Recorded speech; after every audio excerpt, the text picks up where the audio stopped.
ఒక బకాసురుడు, ఒక కీచకుడు, ఒక బిన్ లాడెన్ వీళ్ళు ముగ్గురిని కలిపి గ్రైండర్లో మిక్స్ చేసి ఒక మాంసపు ముద్దొచ్చి దానికి ప్రాణం పెడితే ఈరోజు మన గెస్ట్. భయపడుతున్నారా? Do not worry. సినిమాల్లోని ఆయన ఒక విలన్, కానీ నిజ జీవితంలో is a very simple, humble and a sweet person. So ఒక వర్సటైల్ యాక్టర్ ఈరోజు మనతో ఉన్నారండి. అతనే Ajay garu. Hello Ajay garu, good morning అండి. How are you? I'm good. So మీరు విజయవాడలో పుట్టారు, అక్కడి నుంచి నంది అవార్డు వరకు. I think it's a long journey.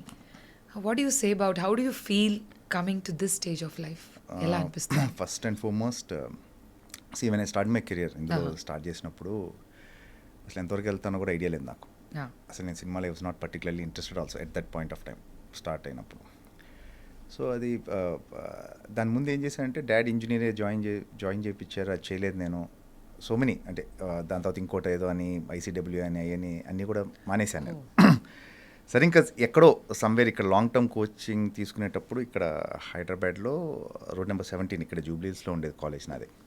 చుట్టుపక్కల బాగా షూటింగ్స్ జరుగుతూ ఉండే. సో ఎక్కడో somewhere I got attracted for the attention the actors are getting, అంటే ఆ గొడుగు పట్టుకోవడం. సో అంటే at that point of time ఉంటుంది కదా when you are in like you know somewhere around 16-17. I thought బాగా ట్రీట్ చేస్తున్నారు కదా, వెళ్ళి ఏదో బాగుంది, బాగా సినిమాలు చూసేవాడిని. So suddenly I got interest. దానికి తోడు దాని తర్వాత ఇంజనీరింగ్ మానేయటంతో యాక్టర్ అవుతానని చెప్పాను మా ఫాదర్కి. సో అఫ్కోర్స్ ఒప్పుకోరు, యాక్టర్ అవుతానంటే ఎవరు ఒప్పుకుంటారు? అంటే కలెక్టర్ అవుతాను, ఐఏఎస్లా కాదు కదా. సో వెంటనే యాక్టర్ అవుతానంటే ఈ వాజ్ కొంచెం రిలక్టెంట్గానే ఉన్నారు. బట్ లేటర్ నేను మధు ఫిల్మ్ ఇన్స్టిట్యూట్ జాయిన్ అయ్యి తర్వాత I was lucky enough actually. ఒక రకంగా నేను ఇన్స్టిట్యూట్ చేస్తున్నప్పుడే నాకు ఖుషి వచ్చింది.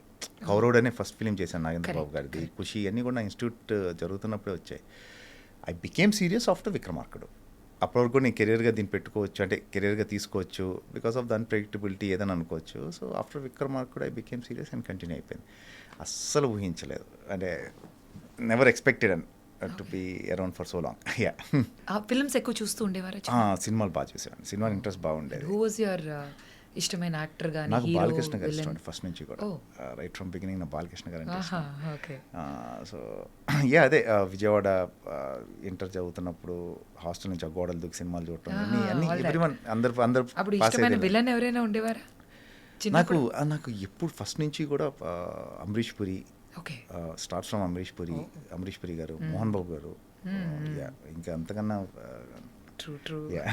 లెజెండ్స్ వాళ్ళు. సో ఇప్పుడు మీరు చాలా మూవీస్ చేస్తున్నారు వివిధ లాంగ్వేజెస్లో కూడా. వాట్ యూ థింక్ మీకు ఇప్పుడు ఇన్ని లాంగ్వేజెస్లో చేయడం ఎలా అనిపిస్తుంది అండ్ ఈజ్ ఇట్ ఛాలెంజింగ్? ఒకటి ఏంటంటే మన తెలుగు వరకు మన భాష మనం కంఫర్టబుల్గా ఉంటాం కాబట్టి ఎక్కడో dialogue and the reaction comes in sync. When you go to other languages డెఫినెట్గా కష్టమే. కష్టం ఇన్ ద సెన్స్ ఏంటంటే ఒక లాంగ్వేజ్ మీద హోల్డ్ లేకపోతే ఎక్స్ప్రెషను డైలాగ్ టైమింగ్లో రావు బేసికల్గా. కొన్ని కష్టాల తర్వాత ఎట్లాగో అది కూడా ఓవర్కమ్ అయ్యాం ఎక్కడో. బట్ అన్లెస్ అంటిల్ మీకు వేరే లాంగ్వేజ్కి వెళ్ళినప్పుడు ఆ కల్చర్ తెలియకపోతే you can't be better actor. మనం అందరూ డైలాగ్స్ అవన్నీ అనుకుంటాం, కానీ కాదు. ఇప్పుడు మనం తెలుగులో చేస్తున్నప్పుడు మనకి చిన్నప్పటి నుంచి మన కల్చర్ తెలుసు కాబట్టి, అంటే మన పండగలు తెలుసు, మనకి మన మనుషులు తెలుసు, మన స్లాంగ్స్ తెలుసు, యాసలు ఏవే ఉన్నాయి అన్నీ తెలుసు. తమిళ్లో కూడా కల్చర్ తెలిస్తేనే బెటర్ యాక్టర్. ఏదైనా కానీ ఎనీ లాంగ్వేజ్ నువ్వు చేసేటప్పుడు కల్చర్ తెలియాలి. సో దానివల్ల కొంచెం కష్టమే. బట్ సో ఇప్పుడు మీరు హిందీలో కూడా చేస్తున్నారు. లేటెస్ట్గా సింగం 3లో మీ ఎంట్రీ మేము చూడబోతున్నాం. సో ఆ ఎక్స్పీరియన్స్ కోసం it's again the same thing. మీకు తెలుగు కానీ హిందీ కానీ the amount of effort and ఇదంతా కూడా లాంగ్వేజ్ ఒకటి పక్కన పెడితే ఎఫర్ట్ ఈజ్ సేమ్. మీరు అన్ని చోట్ల పనిచేసే విధానం ఒకటే, just that it's a Hindi film అంతే. ఇప్పుడు నేను తెలుగులో ఇక్కడ ఏదైతే చేస్తానో రోజు నేను షూట్కి వెళ్ళి అదే చేశాను హిందీలో కూడా. But nice to work with Ajay Devgan గారు కానీ, Rohit Shetty and all. It's మంచి ఎక్స్పీరియన్స్ అది.